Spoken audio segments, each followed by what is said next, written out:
Assalomu alaykum. Aka, shunday mashina yo'lim to'sib qo'yib qo'yganda mashinasini. Nimaga aka? Mashinamni yo'lim to'sib qo'yib qo'ygan. Anaqa nomeri ham yo'q ekan. Davlat raqam belgisini deb ko'rasizmi?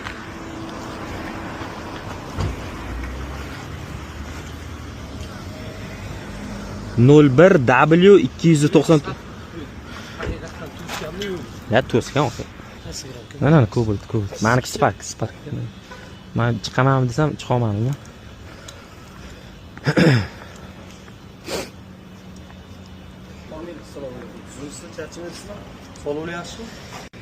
Inspektor bo'lmaganda haydovchi bilan qanday bog'langan bo'lar edim? ROD 24 ilovasi hammamizda bor. Ilovaga kiradigan bo'lsak, bu yerda avtosignal bo'limi bor.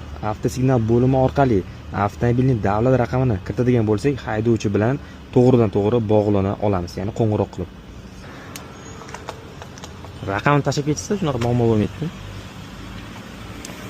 Signalizatsiya ham yo'q. Assalomu alaykum. Aka, yaxshimisiz? Sog'lig'ingiz yaxshimi? Ming bor uzr kechmaganda bezovta qildim. Mahalla uchastkoyisiman, ismim Ulug'bek. Okajon, men bu 299 oq Cobalt siznikimi? Shundoq bitta birodarimiz chiqib ketsinlar, yo'lim to'sib qo'ygan ekansiz, nomeringizni ham bosib ketmagan ekansiz. Kattalik bo'lmasa, aka, iltimos. Rahmat aka, salomat bo'ling. Bizni protokol tuzamiz. Ha, yo'q, aka, qo'yavering. Tartibda bir skriptich modda bor. Aka, Rahmat, salomat bo'ling. kattakon. Yaxshi deb ko'rsangiz, oilangiz salomat. Videoga rozi bo'ling, aka. Rahmat sizga, xizmatchi.